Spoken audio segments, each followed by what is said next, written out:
Zatam hinko kipanan alode o kay hinko puldou le kanan ka mangi hinglai puldou dia lai tang kahi o kay hinko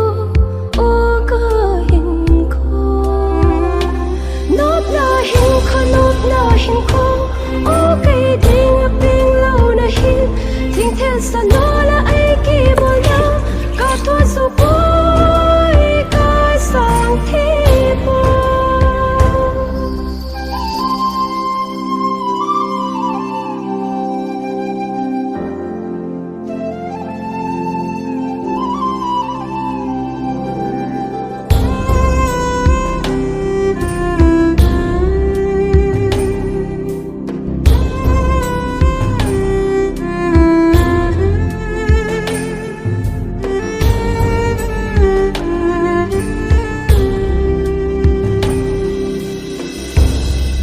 Happy birthday, honey.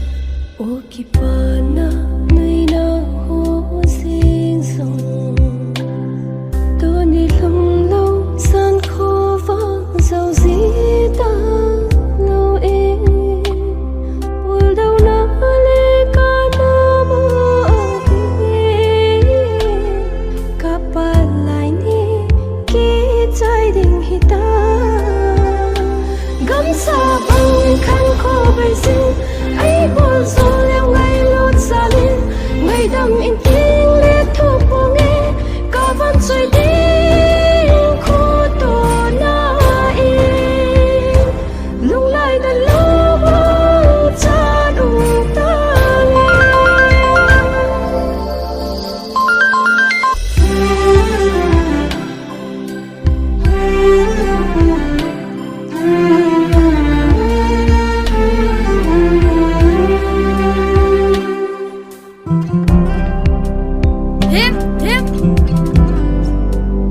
Nasipag kam tengah apa mang gute ha nasipag oh boy ngay lẽ song lên đã chu cây man ima bol pe thi ka nei bo khang kha ting le yang kita bani lah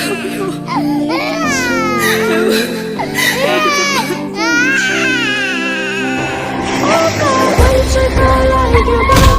hay ba hay chân lâu sau mai ngọc khô kít cá đông tung đón cá nông cầm chê ngàn nón cá ngà xin nát cho nụ cây món cá ngà xin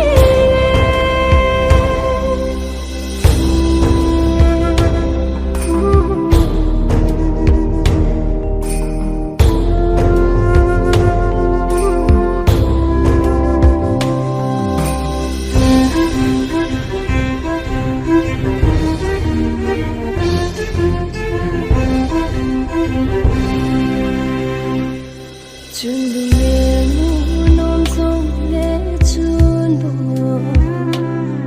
bang pi bang a kha tan ta ai ni ki ka a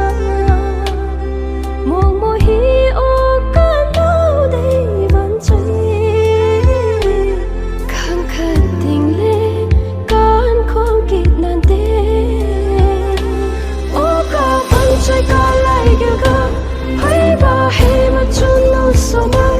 ngọc khô kít cá đông tung đón cá nông cầm chê ngàn nón cá ngà xin nát cho nụ cây món cá ngà xin